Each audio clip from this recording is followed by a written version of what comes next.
আমি ইয়াসমিন নাহার রুমা। ছাত্র জনতার অভ্যুত্থান পরবর্তী বাংলাদেশে প্রথম স্বাধীনতা পদক প্রদান অনুষ্ঠান, তাই আয়োজন জুড়ে ছিল জুলাই বিপ্লবের আবহ।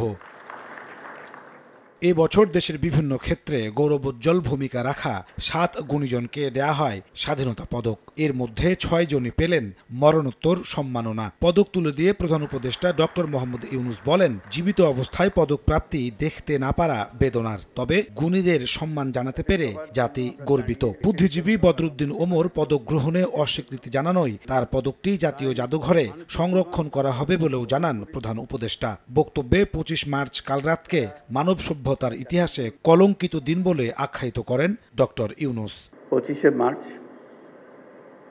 মানব সভ্যতার ইতিহাসে কলঙ্কিত এক হত্যাযজ্ঞের দিন। 1971 সালের আজকের রাতে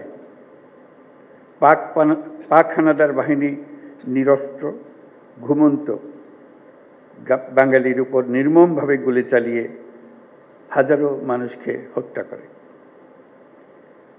25শে মার্চ থেকেই এদেশের মানুষ সশস্ত্র প্রতিবাদে জেগে উঠেছিল। ইনসেক্ট রিপেলেন্ট মাস্টার ব্যাচ যুক্ত আরএফএল ওয়াট্রো, কাপড় যত্নে রাখার নাম্বার 1 সলিউশন। প্রধান উপদেষ্টা বলেন, স্বাধীনতার দীর্ঘ সময় পরও ন্যায় নীতি প্রতিষ্ঠিত হয়নি। ভোটাধিকার হরণ, সীমাহীন দুর্নীতি, হত্যা, গুম খুনের মাধ্যমে দেশে ফ্যাসিবাদ প্রতিষ্ঠিত হয়েছিল। ছাত্র জনতার অভ্যুত্থানের মাধ্যমে নতুন করে দেশ গড়ার সুযোগ তৈরি হয়েছে জানিয়ে তিনি বলেন, কোনোভাবেই এ সুযোগ বৃথা যেতে দেব না। দীর্ঘদিন ধরে এই দেশের মানুষকে তাদের ভোটাধিকার থেকে বঞ্চিত করা হয়েছে। দুর্নীতি, লুটপাট ও গুম খুনের রাজত্ব চালিয়ে দেশে একটি ফ্যাসিবাদী সরকার ব্যবস্থা কায়েম করা হয়েছে।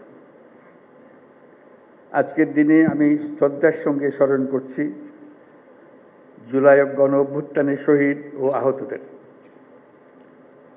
তাদের আত্মত্যাগের কারণে আমরা একটা নতুন বাংলাদেশ গড়ার স্বপ্ন দেখার সুযোগ পেয়েছি।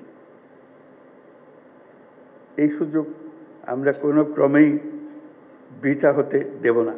আগামীতে কীর্তিমানদের জীবদ্দশায় পুরস্কৃত করার ব্যাপারে সংশ্লিষ্টদের উদ্যোগী হওয়ার আহ্বান জানান ডক্টর মোহাম্মদ ইউনূস।